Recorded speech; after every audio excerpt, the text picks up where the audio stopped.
Hello and welcome to the Mysticast, where you join me, Jack Stafford, a student of metaphysics and member of the Aetherius Society, the cosmic religion for the Aquarian Age, as we break down the barriers between religion, science, metaphysics, philosophy, and mysticism, all of which are really only aspects of the self-same quest for truth. Please note this is an independent program, not produced or fact-checked by the Aetherius Society. Today, our guest is the writer, Ronnie Pontiac. Hello, Ronnie. Hi, thanks for having me on. It's wonderful to have you. And I have another announcement. I have a special co-host today joining us from Portland, a regular listener to the show, Jerry Kettle. Hello, Jerry. Hello, thank you, and welcome to you, Ronnie, and I'm happy to be here. Yeah, so you're filling the shoes of Deborah, my previous longtime co-host who Shoes. left me for disputed reasons. But Jerry's he stepped right into the boot here, and it's fantastic. He's written some wonderful questions here, and so we just to kick things off because obviously your recent book, American Metaphysical Religion, is a magnus opus. For those that don't know, it's an encyclopedia of American metaphysical history. Um, so the influences are very diverse. Which one? Just before you came on, I was chatting to Jerry about, you've studied the complete spectrum of metaphysics. What are some of the common threads of truth that you see running through? Cut out all the weird stuff. What are the truths? Well, the weird stuff is one of the common truths, of course. Um, I find that all the various spiritual paths that I've encountered, studied, and practiced are all different ways of reporting a similar experience. It takes a while to get to the point where you can look past the idiosyncrasies of time and place in the records of these practices and beliefs and get beyond the imagery, or be able to understand the imagery in a way where you can convert it and begin to see how all the different ways of describing these experiences are describing the same experience. So what is that experience? It's tough to boil it down like that, but I would say that among the things that seem to be common amongst almost every spiritual path and traditional religion even, is the idea, first of all, that the most powerful force in the universe is love. That higher love is the power. So if you look at Marsilio Ficino, the father of the Renaissance in Florence, Italy, who translates the hymns of Orpheus and sparks the Renaissance throughout Europe, because the people that are there listening to him singing and performing his translation of the hymns of Orpheus are people like Cosimo de' Medici, Leonardo da Vinci, Michelangelo, Poliziano, Pico della Mirandola. I mean, all the great minds that gave birth to the Renaissance are people who learned from Ficino that, as he put it, that the Orphic hymns taught him about love, and that love is the strongest magic, and that love is the key to all magic. So now it may be put in different words. So for example, if now we go over to Japan and we look at Shingon Buddhism or any form of Buddhism, we're going to be talking not about the word love, but about the word compassion. But when the Bodhisattva chooses to return in order to help the less enlightened to achieve liberation, that's love. Even one of the most famous stories told about it is about a bodhisattva who's ready to walk off the edge of the world into non-being, which is really being, but non-being to us who are incarnated. He has achieved liberation, and just as he's about to step off, he looks and he sees there's two little baby birds who've been abandoned by their mother, who he can see is dead below. And he decides that rather than go into enlightenment, he's going to save these birds and all other creatures. That's love. So that's one thing that's in there.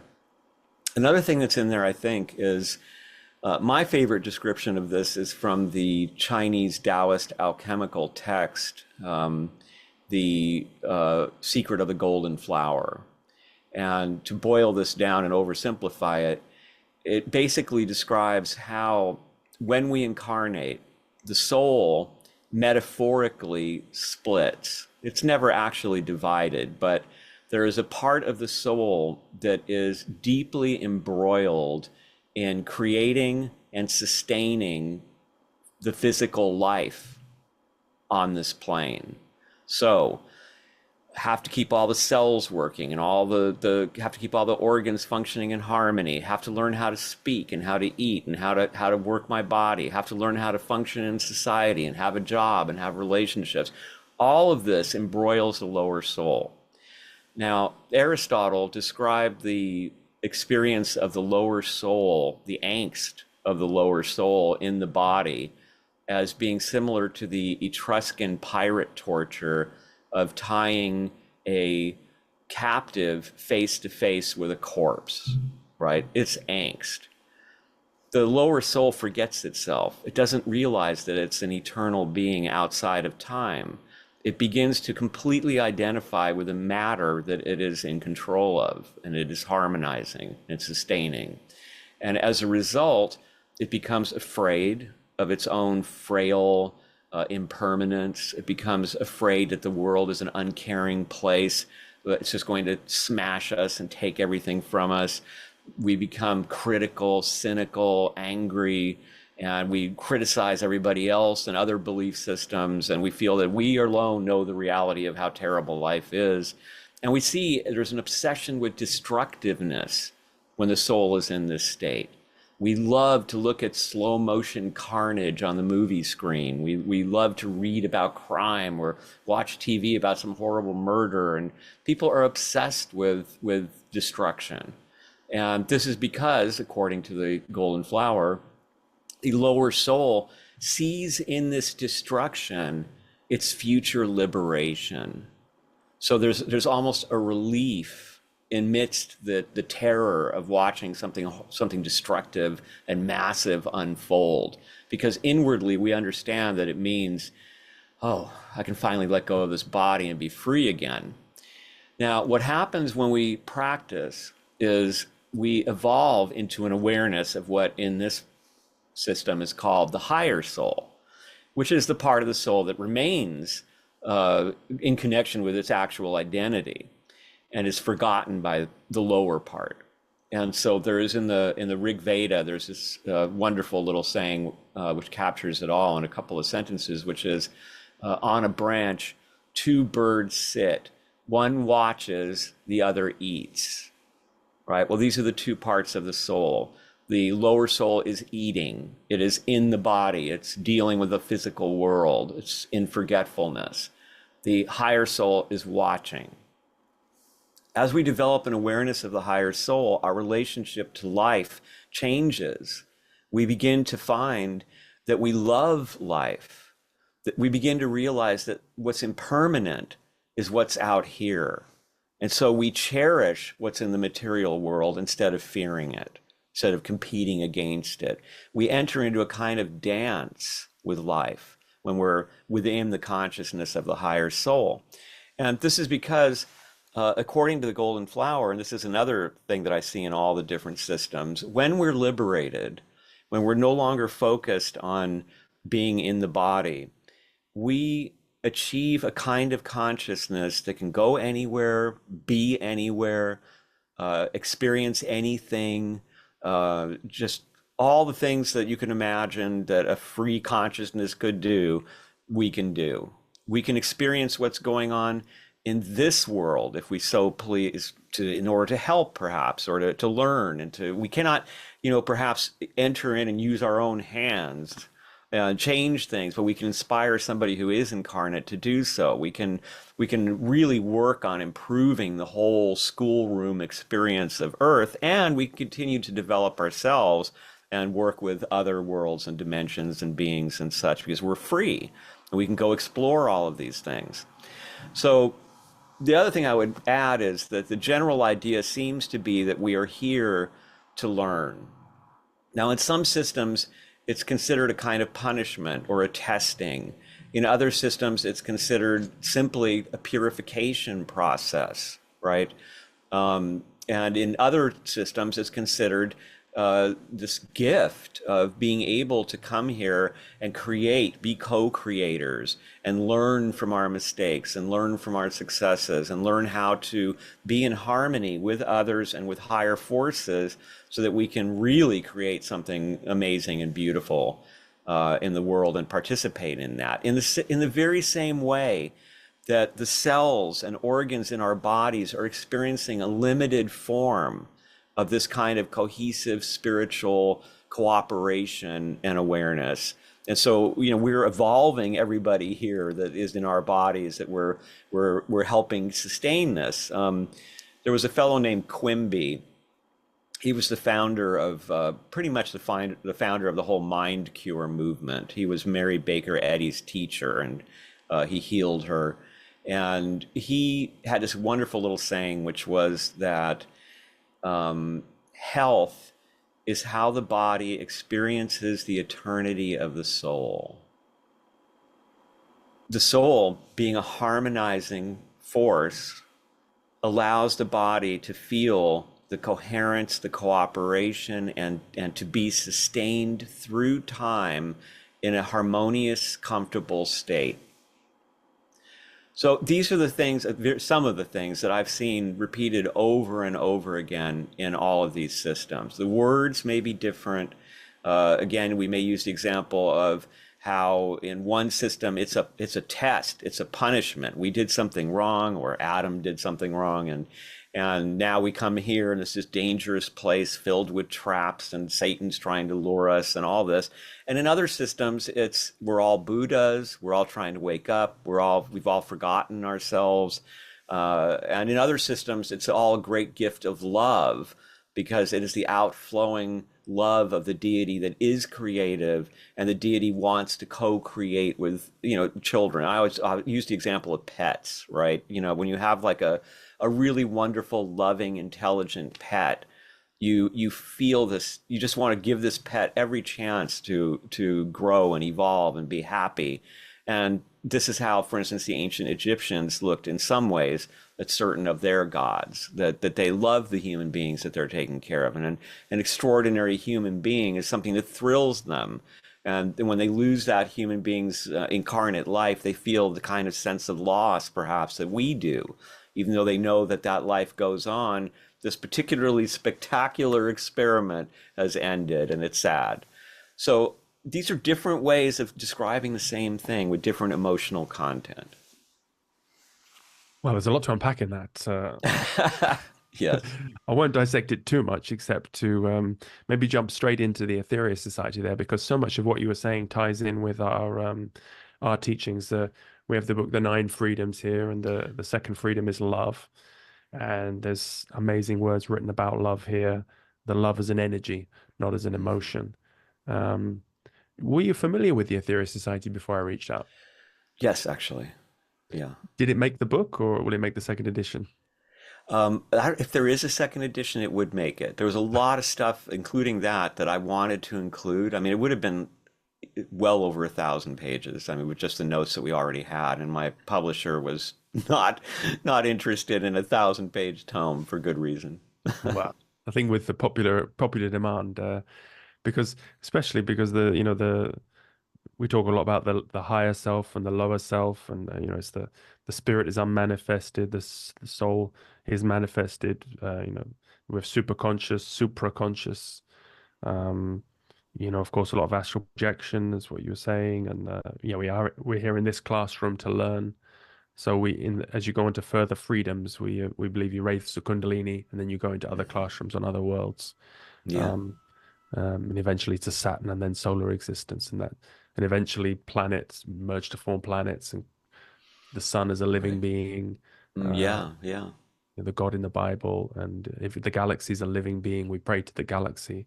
I haven't got That's as beautiful. far as super galaxy clusters, but I think that's enough to keep me going for quite a few lifetimes. Yeah. So maybe I'll bring in Jerry here with some Please. your impressions on that.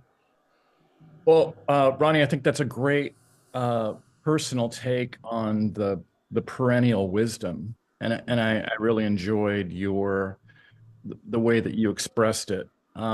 And you brought up this the secret of the golden flower, and it seems like you have a great affinity for that. Is that your main modality? Do you have a specific practice that you use?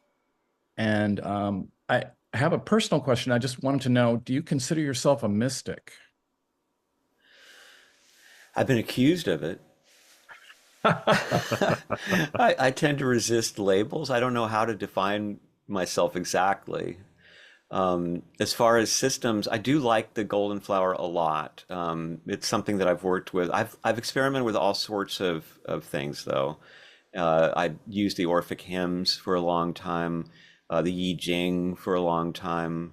I've been exploring and experimenting with astrology for a long time. Have used Neoplatonic theurgy, other forms of Buddhism, forms of Sufi meditation, and just wanting to experience. I love Shingon Buddhism also, wanting to experience all of these ways of approaching transcendence and evolution. And I think of them as ladders, you know. And I try to tell people this. I think it's important that, you know, in the past, we only had, when we were the average human being, or even a royal for that matter, access to maybe a handful of ladders, because ladders were built locally. These religious systems is what I mean.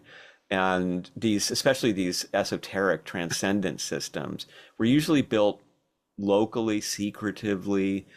Even if they became strong in the culture, they were left in a kind of separated state from all the other ladders, often at war and for economic reasons or whatever with other systems. Now we're in this incredibly luxurious position of having all the ladders almost. I mean, every ladder that survived is available to us now online in one form or another. We can read about hundreds, if not thousands, of beliefs and practices from all times and places. And so part of my practice has been trying to balance the intellectual curiosity that I guess I learned from working with Manly Hall and wanting to learn them all and to know all the details of all of them, and at the same time realizing that they're there to be climbed. And so I have climbed various ladders, and some of them I found the hymns of Orpheus quite wonderful and magical, and weird things happen around them. But the secret of the golden flower was very powerful for me, and it really seemed to provide the tools that I needed to achieve the awareness that I was seeking, and to help me to stabilize it. I don't have it stabilized at the level that I hope to, but I still have it stabilized more than I probably would have hoped I could in the past, when I didn't have any kind of spiritual connection and stability. So that is one of my favorites. And if anybody's interested in it, by the way, I just want to recommend that you read more than one translation. Most people wind up reading Richard Wilhelm's translation, which is the one that Jung preferred and knew about. But the Thomas Cleary translation is wonderful and points out a lot of mistakes. But any translation that you can get your hands on, read it, because the beauty of it is that it's a short little tract, and each translation elucidates different areas. And when you read several, you begin to see the real text shining through the interpretations of the different translators. So does it give you practices, or is it like you open up the page for inspiration, or how do you read it from? It has practices. There's a 100 days practice, it's called. It's not necessarily 100 days, but it's a very simple practice, which is put your mind on your breath and your breath on your mind. And so what you're doing is you're quieting your breath, you're breathing through your nostrils. You want to get to the point where you're breathing deeply but silently, and you can't even barely feel the air entering your nostrils. You're so slow and tranquil. And then the thoughts just, you don't connect to them, you let them drift by. And often there are experiences of light. And when I say that, I don't know, what eyes are we seeing this with? I'm not sure, but there are definitely experiences of light that happen when you do this practice. And that's how you start. And then there's a whole process of stabilization, which is basically just applying what you've the consciousness that you've seen, the unobstructed consciousness that you've had glimpses of, and now trying to be there at all times. So, for example, I had someone once recommend, when I was very early on my path, meditation twice a day for 15 minutes. That was like the cure-all for everybody. And I was working with Manly Hall at that time in the very early days of being around him. And I asked him, what do you do? Do you meditate twice a day for 15 minutes? Then he said, no, I don't need to. I do the equivalent of the Zen walking meditation, which is that I'm always meditating. If I'm writing, I'm in meditation. If I'm speaking to someone, I'm in meditation. If I'm eating junk food for fun, I'm in meditation. So that's the goal. That's brilliant. I like the fact that you are taking different drinks out of different glasses, to reach up that ladder, so to speak. And I asked the question about the secret of the golden flower, partly because I've seen you talk about it. One of the things that is remarkable about that book to me, aside from what you described, is that you turn your attention around to look at the awareness, right? And I think that's probably one of the most interesting parts about it, because I think the Western mind doesn't really acknowledge that. And once you do turn your focus on awareness, it's a completely different stage of becoming. Yeah. So They call it turning around the light. And turning around the light. And the beauty of it is that, well, there's another good metaphor they use, which is they say that the average human being is constantly leaking consciousness. We leak consciousness into what we love, what we hate, what we're afraid of. We're leaking consciousness into our family predicaments and into our jobs, and we're always looking out here and just pouring our consciousness out there and never going inward. And when we do that, our soul becomes dehydrated. They compare it to dead ashes or a husk. And when we begin to turn the light around and we pull in and we balance, then we're nurturing the soul as well. And the soul becomes stronger and is able to balance and evolve. And so it becomes, instead of leaking in reaction to what's going on out here, we are now part of a greater harmony. There's this wonderful Taoist depiction of it, where you see this Taoist master meditating, and then there's 5 versions of himself that are connected by these wavy lines who are meditating around him, and then each of them have 5 more, right? And as with many of these illustrations, it's metaphorical about several things. And one of the things is that, well, this is what happens because the 5 are the 5 Chinese elements, right? So this is what our bodies are made up of, our bodies and minds. And so when we go into balance and harmony, they go into balance and harmony. And now we're influencing those elements in the world by bringing that balance and harmony out into the world, radiating it. And so we're bringing this positive, harmonious influence into the world. It's really beautiful. And also an appreciation of that in the world, where you get to be able to see it more. You see the beauty and the wisdom and the mercy and the love that's all through the world. And human beings, when we're stuck in that lower soul, we get into this funk where we hate life. And I often use the example of families where it's usually the father, but the mothers sometimes too, where they hate the family and they hate life, they hate their jobs. And I even know people who had fathers who when they got the final notice that they were checking out, they were glad. They were like, "Great, I get to get away from these people I can't stand. I hate my kids. I hate my job." People live this way, in a way, in denial. And in a way, the funny thing about it is, as painful as that is, I think part of it is to avoid the pain of living in the higher self, because when you cherish the world like that and you see deeply, you feel loss. I mean, the great Shingon Buddhist, the founder of Shingon Buddhism, Kukai, he said it much more beautifully than I will, but he said that even though they say that when you achieve full enlightenment, you no longer feel pain, when I had to say goodbye to my dear friend, I wept. That's very interesting. Part of what you were saying reminded me of the idea of David Hawkins' scale of different types of consciousness. I'm sure you're familiar with this, but at love, unconditional love, it's at 500, and I've always believed that that's the main goal that we have in consciousness right now, to get to that point of Yeah. unconditional love. And that seems like the greatest challenge for all of us, to reach that point. Do you have any thoughts on that? It is very difficult. Part of it's funny because there's like unconditional love can be a false mania or a false certainty, as there's almost two kinds of it. And Manly Hall used to have this, it's a very famous saying, but he used to say it a lot, which is, no good deed goes unpunished.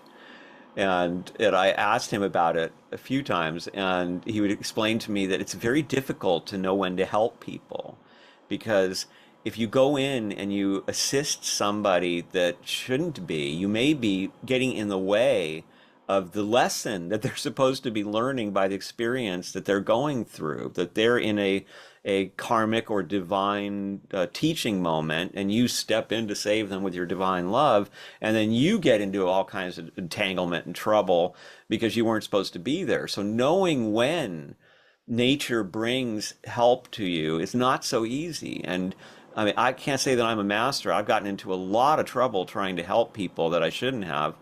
But I'm beginning to realize that you can feel it, that nature, when you can help people naturally, it's easier. There's a flow, you feel it. You're in the right place at the right time. There's a synchronicity to it. There's this magical kind of quality that is recognizable when you've been experimenting with these states of experience long enough. And so I do think that is the goal. But there is also that need for discrimination within that unconditional love, because the way this world is set up, if you go too far onto that one side, the other side is evoked in a way that becomes disruptive.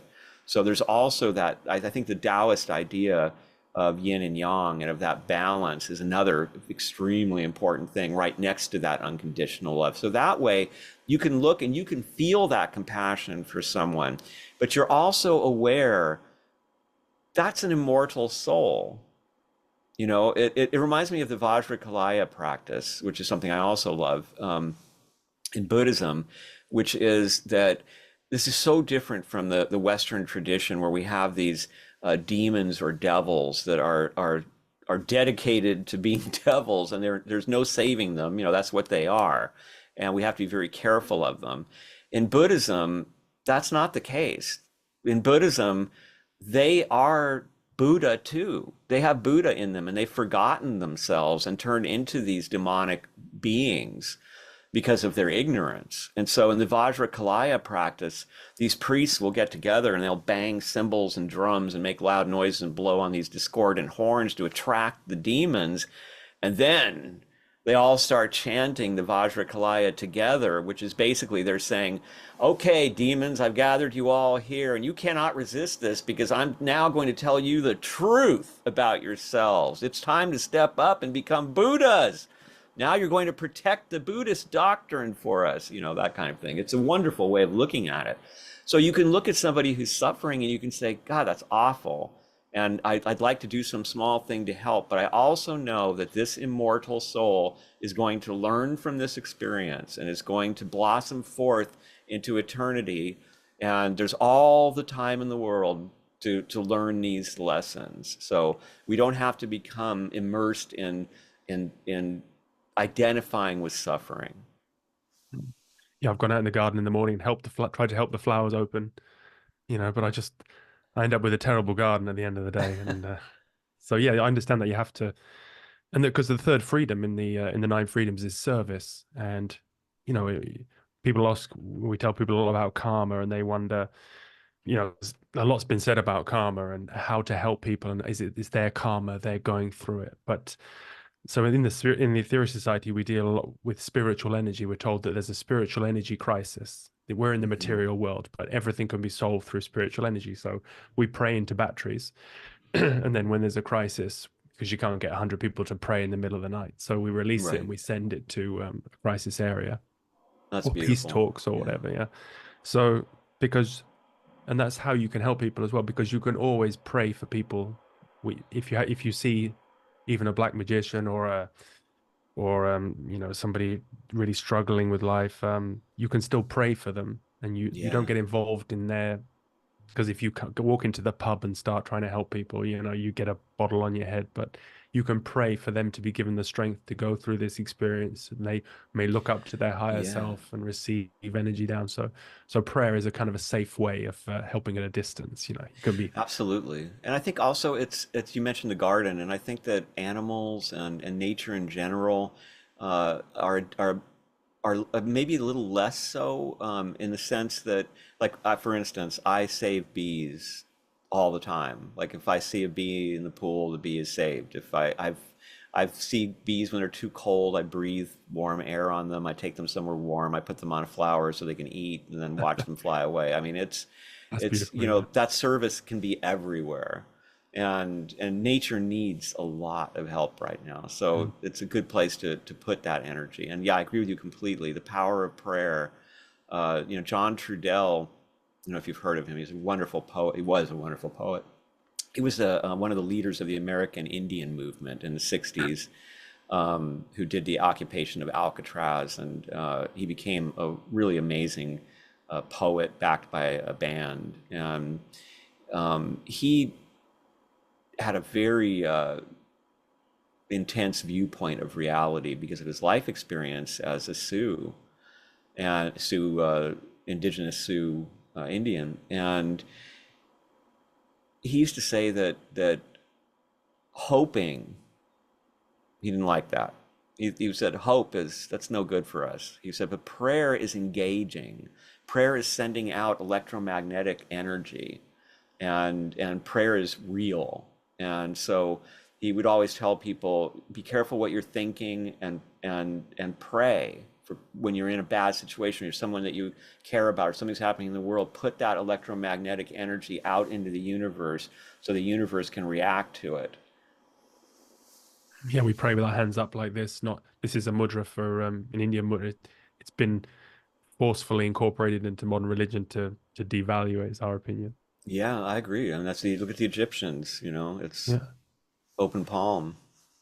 So do you think any of these ladders, because you've collected all these ladders over time? I heard somebody said that like seeds are like truths. They can be discarded when the tree. When we eventually leave this planet, when we evolve, the truths, even though they're eternal, they won't either exist on this realm. Maybe these truths don't exist. So, because we're told the third freedom is service. So, do you think that some of these ladders are from older times that we're told we shouldn't go into a cave and meditate for 40 years, or try to raise the kundalini so we can walk across the water? We're told that we should, get our hands dirty in service. So do you think some Yeah, of I think these? that, I mean, we've had both, obviously. I mean, there have been a lot of mystical traditions, and the Gnostic traditions, which say, no, no, don't get involved in this world at all. Stay pure, stay away from everybody. And there is that. But I agree with you. I think that, for instance, here's an interesting thing about the golden flower. In the original translation that Jung commented on by Wilhelm, he mistranslated, misunderstood, and said that you do need solitude, that you should be away from the world when you practice the secret of the golden flower. In fact, it's quite the opposite. You're told in the Golden Flower to be in the world, and that without having a full life, you can't achieve this practice. So we see here that there was this Western and somewhat Christian, because Wilhelm was Orthodox Christian, sense of distrust of life and a feeling that we need to withdraw from it in order to attain spirituality, because matter obscures spiritual presence or spiritual power. And that, I mean, I think that when you go into the deeper levels of most of the spiritual paths that have been created, what you find is at a certain point where this is the Buddha world, as they say in Buddhism. So this world isn't inferior. It isn't causing us to forget ourselves. We're forgetting ourselves. That's something that's on us and on choices that we make and that society makes, which is a collective of individual choices. And unfortunately, because we lived and have lived in so many societies where people were more concerned with materialistic ends, with achieving wealth or power or fame, and these things drive our societies, we have left out this necessary component of spiritual connection that is really the navigation for all the rest. Yeah, spiritual service. Yeah. That's very interesting. And yet I hear from you something that came to mind that I'm calling enlightenment as a service. It seems like there's a both and here. So we're trying to achieve a higher rate of consciousness, to have that inner knowing, to know when to get involved and when not to get involved. But then also that enlightenment has a ripple effect. Yes. And it helps others transcend as well. Would you have a comment about that? Absolutely. Yes, very powerful. It's a big service. I mean, I'll use myself as an example. When I was a kid, I was a criminal. At about 17, 18, I fronted a nihilist band. We were racist, we were violent, we had biker gangs were our security. I was somebody devoted to the lie. I have the power of the lie and getting whatever I wanted. I had no respect for anybody or anything. And I wanted to spread that. I was into it, like I wanted to disillusion idealists. And I was disappointed by all the darkest things I could read. When I went into Crowley and Anton LaVey and all this stuff, I thought, bunch of romantic idealists, pretending they're dark. Come on. And two people saved my life. First was Tamara, who became my wife, and she was a girl who approached me at a club because she was in trouble. And this band, basically 5 guys, had cornered her, and she had no escape. And she came to me, even though she'd been warned that I was a really bad person by the guy who ran the club. And I had never been approached that way before. Please protect me, I'm in trouble. And you mean I can use my dark powers? I was like one of those Vajrakalaya demons, suddenly, wait, I can protect Buddhism, And so I protected her, and then we wound up falling in love. And she, a very honest, ethical person, was the first stage of civilizing me. But like me, she was cynical. We were both deeply cynical. And the second person, of course, was Manly Hall. And that's why I'm saying this, is look, he devoted his life to basically what he loved, which was learning, and then taking what he learned and sharing it with all of us, and trying to distill practicality in all these ancient traditions, many of which had to be secret and were sort of tortured into obscure terminologies and symbolisms so they could be safe. And by doing that, he changed countless lives, including mine. And first, his book, The Secret Teachings of All Ages, changed my life.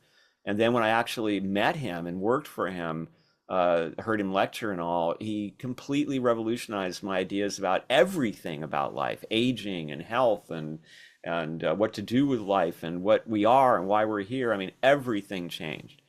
And so when somebody achieves enlightenment and they just go about their lives, they don't have to go out there and declare themselves a messiah or uh, create a brand and go out there and become gigantic, which is fine if you want to do that.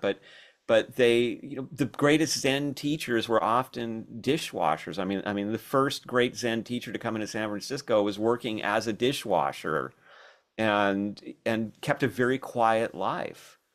So those people do have tremendous impact on everyone around them and in every walk of life, just even down to bringing smiles to people's faces because there's just this pleasant vibe whenever this person is around. And I've seen that in action and at times been able to accomplish that myself, to be the one that walks into a room where everybody's upset and everybody lights up because, oh, it's you, things are going to make sense now. And that process is a great privilege, I think, to be able to achieve that and to bring it into the world. And it's a very high form of service. Yeah, we talked about the ascended masters who've gone through enlightenment, cosmic consciousness, and then ascension, Mhm. and they're worth more than a city full of people in terms of karmic. Yeah, well, there was a saying that used to go around the Philosophical Research Society that I always thought was so sweet, which was there was a lot of fear of earthquakes, of course, it being California. In fact, when I first went there, the person who told me that Manly Hall was still alive and that I could go hear him lecture was somebody who was terrified by Edgar Casey's predictions of California dropping into the sea, and she was moving to Virginia Beach, and it scared me into thinking, I think I better move to Virginia Beach too. And in that first lecture, and he did this sometimes, he looked straight at me and he said, people who suffer all sorts of paranoia about natural disasters because of their guilt for how they have lived their lives up until now.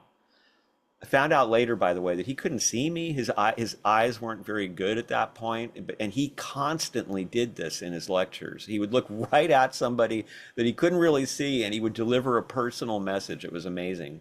And we all used to talk about it. How is he doing this? Is he an initiate? Is he channeling? Is he in some kind of Taoist synchronicity realm? I mean, how does he do this? And if you asked him, he would just smile and say, well, I don't know. It was very funny. He was very self-deprecating. And so he used to say that the that when you achieve this kind of awareness, that you are now you're now working with nature, you're collaborating with nature, and so synchronicities proliferate. The right people show up at the right time. The right book shows up. Everything, and working with him, I saw this happening. How when he needed things, people showed up, including me, and he didn't. I mean, that in itself is an amazing story to give you an idea of how powerful spiritual influence can be. So, after that first lecture, my wife and I, Tamara and I, we have to volunteer here. We have to work here. We have to become involved and be around this. And so we showed up the following day on Monday morning and volunteered, and they interviewed us, and they were very interested in her because she had office skills. But I was this, well, I fronted a really nasty band, I had nothing. But they asked me this question, which what to both of us, do you know any languages? And I said, I grew up around people speaking French and Russian and German and Polish, and so I've heard a lot of languages. Oh, well, they called up the next day and they offered Tamara a job. I was not a nice person, and I said, "Oh, no, no, no, no. If they don't want me, you're gonna go work there, and I'm gonna stay home with the cats." No. But then they called the next day and they said, Manly Hall wants to meet you to me. And so I was blown away, and obviously, and so I went down there the next morning, and they ushered me into his office, and uh, he pushed this galley, this sort of manuscript for his alchemical bibliography in front of me. And this was going to be a bibliography of his amazing collection of alchemical manuscripts and books and Rosicrucian related materials. I had no experience of these. I had just started reading about them in his book, and I wasn't well educated. I didn't have any sense of what a bibliography was, let alone how to do it. he needed me because the bibliographer that had so far compiled it had insisted on including information about bodily fluids in alchemical recipes, because as an academic, he felt this is, this is an important part of the science. They were doing this, and we need to know about it. Well, Manly Hall said, my followers, my people, they're going to think it's gross, okay? I don't want it in there. It's dangerous. People could start experimenting with it on their own. No, I want it out. And the original bibliographer said, well, I'm not removing it, so you'll have to find somebody else. In I walk, and that's why they asked me the question about, do you know a lot of languages? Because these are in French and German and all sorts of European languages. So I'm sitting there saying, I said to him, I can't do this. I don't know anything about this stuff. He said, you'll be fine. He pushed it further in front of me and said, go take a look at it. Go sit in the library and read it for a while and see what you think. Well, I picked it up. I walked outside. The vice president of the society, this wonderful woman, Pat Irvin, grabbed it from me immediately. She'd been in the meeting too. And she said, that was a mistake. And I said, yes, it definitely was. And I happily gave it back to her. I got home, and then that afternoon, I got another call, this time from Manly Hall's secretary, and she said, you and Manly Hall in his office first thing tomorrow morning. Okay, so I go back. Now it's just him and Edith, the secretary, walking in and out. And he's got the galley in front of me again. And he pushes it in front of me again. And he says, young man, from now on, when you are told anything in contradiction to what I tell you to do, you come and tell me. You will only take orders from me. You will be able to do this. I will help you. In the morning, we'll get together. I'll show you what I want you to do. And at noon, we can have lunch, and you can sit in the vault with me and ask me questions about any of the books or manuscripts. I mean, what? Wow, are you kidding me? I can sit in the vault with the books and manuscripts and pick out any one I want and talk to you. And then in the late afternoon, before we call it a day, I will look at your work and make sure that you did well. You'll see. You'll be fine. Of course, I couldn't turn it down. I mean, just, to me, to have lunch with him in the vault was enough reason to try it. And it turned out I was really good at it. And it opened up this whole intellectual world. I went on to get a degree, and I was magna cum laude, and I was accepted into Harvard University and all this stuff because his belief in me, his faith, or just, the synchronicity. He needed that person, and that person walked in, and he knew it was going to be me, even if I didn't. That goes back to what we were saying earlier about the importance of enlightened people in the world and their force. But the reason I told you that story, getting back to the earthquake thing, was that there was a story told around PRS when people would come in and say, well, what do you guys think about the earthquake thing? There's a lot of rumors going on. And the regulars, the old timers, would always say the same thing. As long as Manly Hall is walking around on this earth, there will be no earthquake in Los Angeles. But that was a way of illustrating, I think, that the value of the presence of a truly enlightened being, of somebody who's truly integrated into the greater realm of life, has this presence that just, it brings everything into a more harmonious state. And I saw him do this at times. I was actually once in a situation where, this will illustrate one of his synchronicities. I was studying Apollonius of Tyana at the time, a Pythagorean kind of messiah who was supposed to be a competitor to Jesus. And there was a story about Apollonius that he had once quieted a riot simply by standing there. He just stood there, and his dignity and his peace and his presence were such that one by one, everybody in the riot just noticed him and felt ashamed and stopped. And I thought that was ridiculous at the time. And so did my wife, so did Tamara. And we were going to have dinner with the Halls that evening. And so we agreed, we are going to talk to Manly Hall about this. Like this can't be true. I thought it was coming from this famous story about about Achilles, who during the Homeric epic, the Iliad, when he finds out that his dear friend Patroclus has been killed in a case of mistaken identity, Achilles goes out and he lets out this roar of rage, and the whole battle stops because they all thought Achilles was dead, and then they see him standing there enraged, and they all think, oh, and in fact, the battle stops for that day because everybody has to digest. Whoa, okay. So then we go out to dinner. This was a restaurant that normally they would take him and put him right in the, no line for him, just go straight in because he'd always eat there after his lectures. And all these people would show up because they knew he'd be there, and they'd come by the table and thank him. It was really sweet and fun to be there with him when that would happen. But this night they were super busy and he had to wait out in the line. So he's standing there. Marie Hall has gone off to park the car, and she's told Tamara and I to stand with Manly and take care of him. So we're standing there in line, and there's this couple in front of us. And this man he's just this weird, irritable guy, and very pleasant woman notices that Manly Hall's a little uncomfortable. He's got his cane, he's this big, tall, heavy set guy. And she tries to kind of be nice to him and make sure he's got enough room, and kind of smiles at him. Well, this really pisses off her husband for some reason. And he grabs her by the arm really hard. She winces. And he starts to like lean in, and he's saying something to her very quietly, and she's blanching, right? Manly Hall, without ever looking, I mean, he's looking like way out here, like he's looking at a beautiful garden or something. I watched him slowly maneuver his feet, just so slow, like a Tai Chi master, between the two of them, until she understood what he was doing, and she ducked behind him. Well, this infuriated this guy. He got up on his, he looked up at Manly Hall, he was red, he starts screaming at him, and he's spitting, he's so angry. Manly Hall never looked at him. He just kept staring off with this placid expression. I turned sideways, I was like, okay, there's going to be a fight.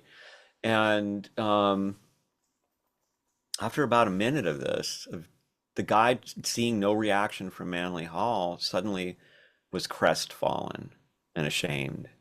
He became very quiet. He took his wife gently by the hand, and he led her to his side, and he said, "I'm sorry." And he looked up at Manly Hall and he said, "I'm very sorry, sir." And then he looked at me and Tamara and everybody in line. He said, "I'm very sorry, everyone." And then together they walked away. So we never asked Manly Hall about that, because he just demonstrated that maybe it would be possible for Apollonius to stop a riot. That's a remarkable story. And Manly P. Hall was obviously some kind of adept. You mentioned at one point the question, was he channeling? And then that brought to mind to me your work with Stuart and Betty White. Yeah. And that's another remarkable story. And a very interesting channeling story. It seems as if the late or the 20th century, there was a lot of channeling going on, with the Seth material. Yeah. Even the Aetherius Society, there's channeled material. Yeah. I wonder what you thought the overarching message was from the Unobstructed universe and the Betty material. That stuff is so amazing, and it's so weird that it's so forgotten. I mean, no one's writing about it, or and they were so famous in the 30s and even in the mid 40s. I believe that this was a very unique approach that they did there. As you know, most channeling is about people's past lives or health readings, a kind of Casey-ish approach to things. A lot of people, it's the famous stuff. I'm going to talk to your dead relative, and they're going to give you a message to make you feel better, which is fine. All that kind of stuff has a great purpose, and when it's legitimate, it's amazingly powerful. And I've been lucky to know of a couple of psychics that were at that very high level and could just blow your mind with what they brought through. But the Whites was something different. Betty was being trained to be able to cross over, to be able to be in the unobstructed while she was here in the obstructed. And so then when she was in the unobstructed after she died, she was able to come back and to channel more material from that point of view. And what they were doing was they were channeling more of a philosophy of life and descriptions of, you know, how does it work? How does an eternal non-local consciousness manifest a localized impermanent body? And they had terminology for all of it. And what is the meaning of life? And to me, their description of the purpose of life is just one of the best I've ever seen, which was, according to them, all beings, everything here, what we're all doing, it's all consciousness. I mean, everything is based on consciousness. And what we're doing is we are evolving ever greater quality of consciousness. Each quality of consciousness manifests a certain level of being. So there's a tree quality of consciousness, there's a dog quality of consciousness, there's a human quality of consciousness, and we all ascend up those different levels of quantity by quantity. So the way you get from quality to quality is by amassing quantity at each level of quality. So when the tree has become the ultimate tree, and every bit of consciousness a tree can have is achieved, that tree will now evolve into, let's say, an animal of some sort. And then will now start to live several lives, acquiring more and more quantity of consciousness as an animal, and on and on. And then as humans, that's our goal, is to achieve the highest quantity of consciousness that a human being can have. And then we will evolve past the human form into the next one. And so also the whites believe that all individuality is immortal. Like an amoeba, probably not, because there's not really enough going on there for it to be individualized. But your dog, your cat, you know, the mouse outside, they're on that staircase. They're on their way up. They are individuals. They are immortal, and they will continue to gain consciousness. And so this is, I think, a beautiful philosophy. And one of the things that I think was very interesting about the whites, the timing of this work, because I mean, I just could talk about them forever. There's this amazing story.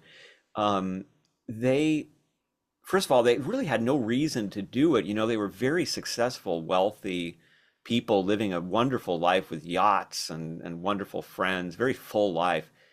They started out with a Ouija board, just kidding around at a party, and Betty didn't even like it. But the Ouija board kept saying, Betty, Betty, Betty, Betty. And then when Betty finally came and put her hand on the planchette, which was actually a whiskey glass they were using, it kept saying, get a pencil, get a pencil, get a pencil. And she thought it was them trying to make a fool of her. But then one day, you know, a few days later, she sat down at her vanity with a piece of paper and a pencil, and all of a sudden, all this automatic writing started to show up. And when her husband got involved, who was a very famous writer, he was blown away by the quality of the messages and by the fact that they were all the words. There was no punctuation, there were no spaces. It was just all this run together stuff.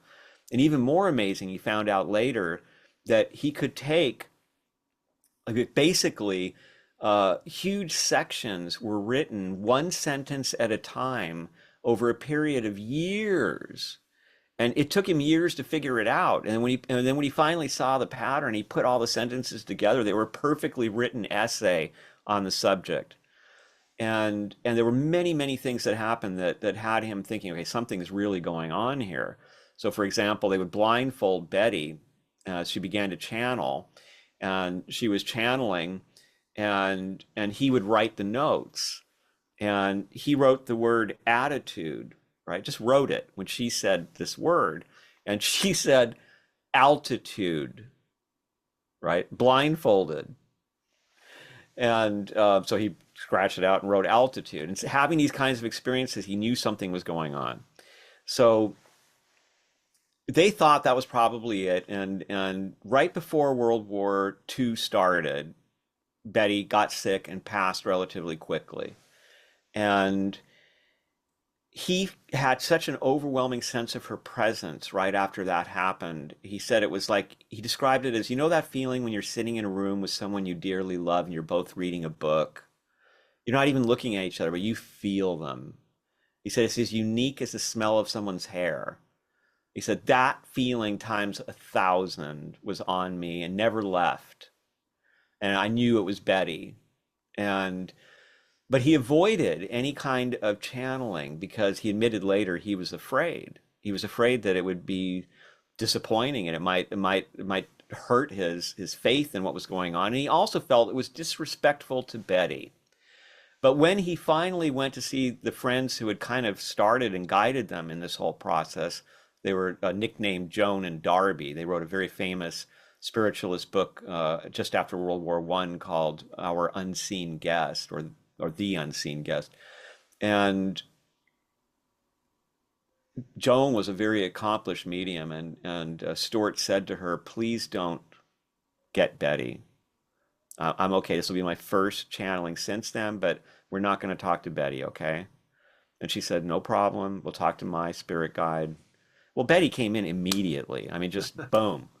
And the first thing she did was call him a nickname that she only used ever in private, which was Stoot. So the first thing she did, she went, Stoot. And then he writes this beautiful, beautiful passage, which I quote in that YouTube video, where he says, she then spent 2.5 hours pouring out details that, I mean, there's just no way anybody but Betty could know. And with Betty's sense of humor, her favorite words, all of it. And she also said things that embarrassed him so much that she had to assure him that the medium wouldn't remember what was being said. So he thought this was the whole purpose, you know? So he wrote this beautiful book, and it was a bestseller and went out there, and everybody thought, oh, wow. And he revealed, this was my wife, and he being a famous writer, everyone was blown away. Wow, really? Well, you know, this was World War II, and millions of people were being killed. And there was Stuart carrying this flag throughout the war, writing more books, answering letters, talking to people who just lost their relatives in the war. People were having weird experiences where my brother, who's away in Germany, came to me in a dream, and he said I should reach out to you and talk to you, that it's very important. And I don't know why I'm afraid something happened to him. And yes, that very same day he had been killed.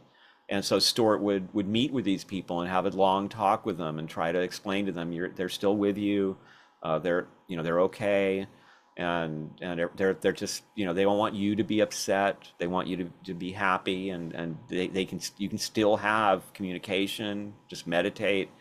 And people wanted him to start a religion, you know, start a big movement, and he was very unwilling to do that. And I think that's part of the reason why today we don't know much about it, and it's never written about. There's no kids making money off the copyright. There's no organization that he started to keep it going.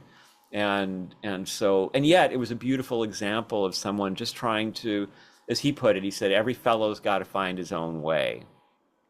So their activity to me it was a mission of mercy that was aimed directly at humanity going through World War II.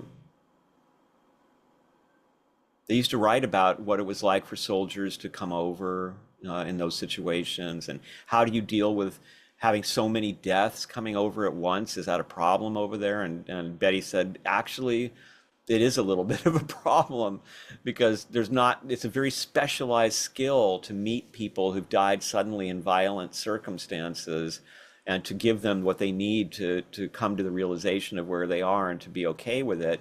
And we don't have that many to handle all these millions that are coming across now. So one of the very benefits of interesting. one of the benefits of the Aetherius Society full membership is you get somebody to meet you after death. Oh, that's so cool. Yeah, an expert, Yeah, wherever you yeah, need healing, or yeah. have you So seen the yeah, movie they're Astral City? That's what I'm yes, told. yeah, Is it like that? Does that yeah, correlate? Yeah. yeah, yeah, definitely.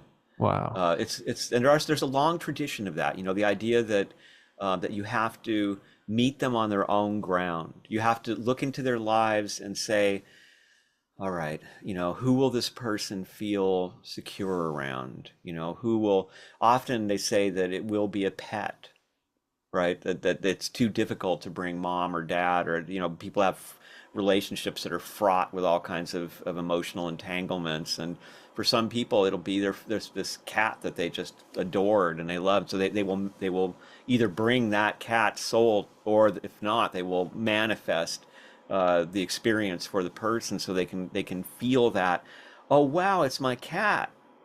Whoa, it's my dead cat. Whoa. Does that mean that kind of process?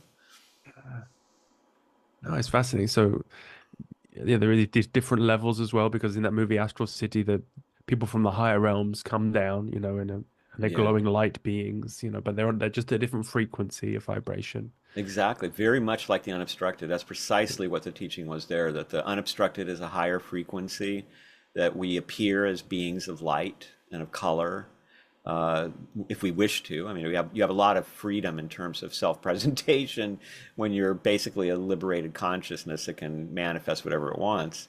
And yeah, it's a beautiful system that kind of takes all the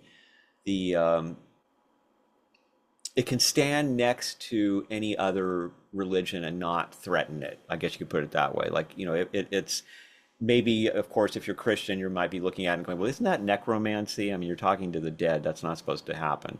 But it's, if you're open-minded about these things, it will illuminate any religious practice. And I found, and there's actually in the book that Tamara and I wrote about this, we have appendixes that look at Plato and at The Secret of the Golden Flower and point out the unbelievable number of similarities in terms of the vision of the afterlife and of spiritual practice, and these two wildly separated by time and place traditions, and yet they are the same thing as being taught.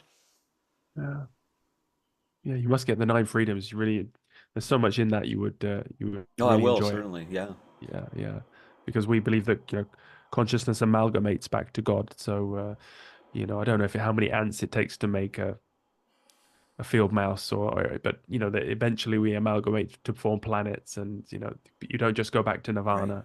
It takes a bit of time. We're apparently 6 million trillion years old now already. So, and it's just, I mean, talking to you, it's crazy. We don't remember our past lives. We don't even remember the life between lives. We don't remember the astral plane. The three of us have spent as much time on the astral and ethereal planes as we have on the physical, and we don't remember any of it, and we have to have it explained to us. And it's Yeah. I guess you couldn't really function if, I mean, some people do remember, but it makes it pretty difficult to function if that's Yeah, there. and it's also, there's a motivation factor, I think. I mean, it always reminds me of it's one of my favorite quotes related to sports, but it can be applied here.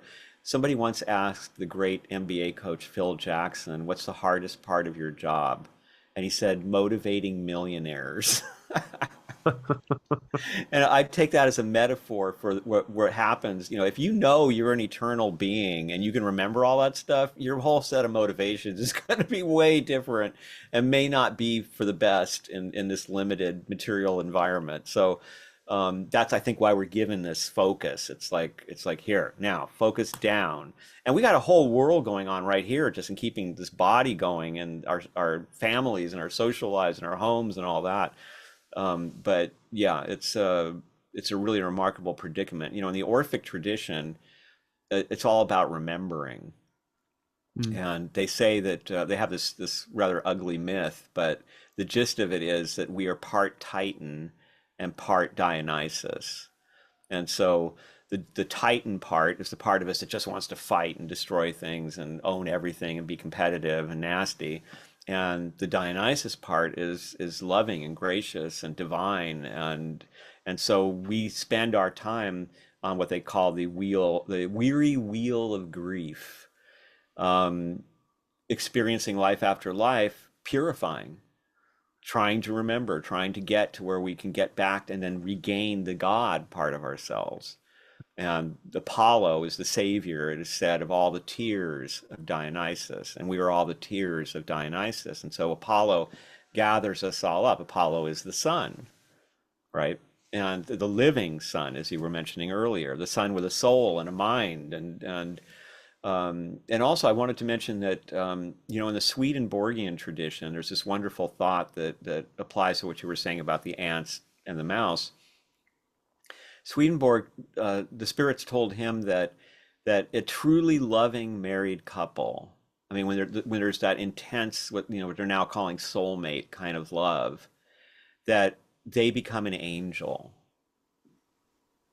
Yeah, eventually we're told on a Saturnian level, you form two beings perfectly matched will vibrate together to become a sixfold being, one that is male, female, and the other twicefold. And so, yeah, it's a bit out of my pay grade though, but That's a lot of Platonic geometry, I think, in that tradition, in your tradition. yeah. And if you look at there's a book called The Pythagorean Plato that is a great introduction to that. But I'd see a lot of sacred geometry in those descriptions. Yeah, you become a 40-foot ovoid. Yeah, and you can manifest in 1,084 different aspects. You could become a being on one world and an ocean. You can control all these beings at the same time, but you yourself have because you've given up freedom. You've given up free will, so you have complete freedom. You yourself are immobile, but you've given, and that's what happens when on this plane, if you go into Padmasana and you make yourself immobile and you give up free will, you can project and you have the greatest freedom. So it's we're told that that's the great paradox that you have to give up. Yeah. Well, this has been Yeah, great. it's the definitions. That's what I was saying earlier about. I try to tell everybody, try not to get too hung up on the words, because it's like this teachings of Wittgenstein. Like time is one thing when it's on your watch, Yeah. but when you start to philosophize about time, Yeah. what are we talking about?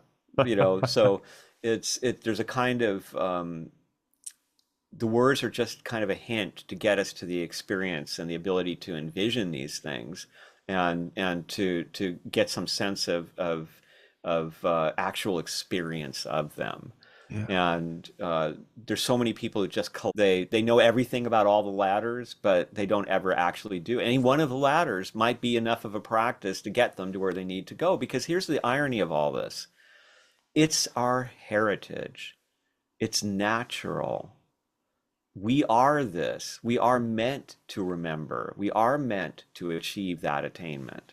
That's what we are. So this I think that actually so much stress and strain and intellectual strain in particular and rigor goes into it for so many people. They feel like, my God, this has to be exactly right. And it's so desperate. And it's like, no, no, no, no, no. It's natural. Mhm. It's what you're supposed to do. It's your heritage. It can't be taken from you. And I do wish that would be a more common idea out there, because the people get so stressed out on their spiritual paths. And most of it's coming from, I mean, I sometimes talk to people who they come to me because they're disturbed because they're like, oh, I've been practicing this kind of paganism, but I was raised Catholic, and all of a sudden, Jesus came back really strong to me, and I feel like the pagan stuff that I did was wrong, but I don't know what to do because I don't feel I can go back to Catholic. And I always try to tell them they're all good, okay? Like it's not one or the other. It's you got to stop. No, there's no menacing deity because you said the wrong word. You pronounced it wrong. Like, calm down. There's love. Try to feel Yeah. the love that's infused through creation. And I think that's what the Orphic hymns are doing, because each Orphic hymn is like looking at a different part of life. And so each part of life has a deity that is in charge of it and has woven love and grace into it. And we forget all that as we're struggling out in the world and we're watching the news and the horrendous things that are going on and are being said and all of this. But the truth is that, and this is what the hymns intend to do, as you perform each hymn, you tune yourself to that vision, that higher divine vision, and you suddenly see the grace and the love that is all the way in life and available for those who are able to see it and attain it. And most of that has to do with things like love and patience and cultivating tranquility rather than with extreme efforts. That's beautiful. And it brings us back full circle to where we were in the beginning when we were talking about love being the ultimate prize for consciousness now. So this has been a wonderful talk. I want to Well, thank you thank so you. much for your time. Thank you. Yes. So how can people, what books based on what you've been talking about today would you recommend of yours or of other people's? How can people follow you? If you're interested in American metaphysical religion, which will be a giant compendium of all the stuff that nobody ever talks about that was going on in this country, that it will prove, I think it proves beyond a shadow of a doubt that this was not a quote unquote Christian country. This is a conglomeration of all the traditions from all around the world, and the esoteric has been here from the very beginning when Europeans arrived, when the Huguenots brought alchemists and interest in Kabbalah and astrology to America. And then we go all the way up to looking at the 21st century developments. And there's a lot of interesting people to connect with, try to put a lot of great quotes that people may have produced but have been forgotten. And it's a wonderful way of seeing America in a new light. And then there's also a book that I co-wrote with my wife Tamara called The Magic of the Orphic Hymns, which is a new translation and has an extensive introduction about the incredible history of inspiration that the hymns have provided in the world, especially to countercultures and to artistic movements. And there's also a very detailed bibliography annotated so that you can read more deeply into that tradition. And then for Stuart and Betty White, I've just posted a couple days ago on YouTube, where it's just Ronnie Pontiac YouTube channel, the first chapter of the book, but read. And I think we'll probably wind up putting the whole book up that way because it makes it more available to people, and we want Yeah, people for to sure. get the information. Yeah, then they buy Um, it for friends and yeah, mhm. yeah. And then at the Ronnie Pontiac at Instagram is a good way to reach me. You can also find me at Ronnie Pontiac on Facebook and on Threads. And but if you want to ask me questions, which I'm always happy to answer, then Instagram's probably the best way to reach me. Okay, brilliant. Well, this has been great, Ronnie. I should tell people if they want to learn more about the Aetherius Society, they can go to aetherius.org. Yeah. Thanks, Ronnie. Thank you. Really Yeah. enjoyed it. Bye. Nice to meet you both.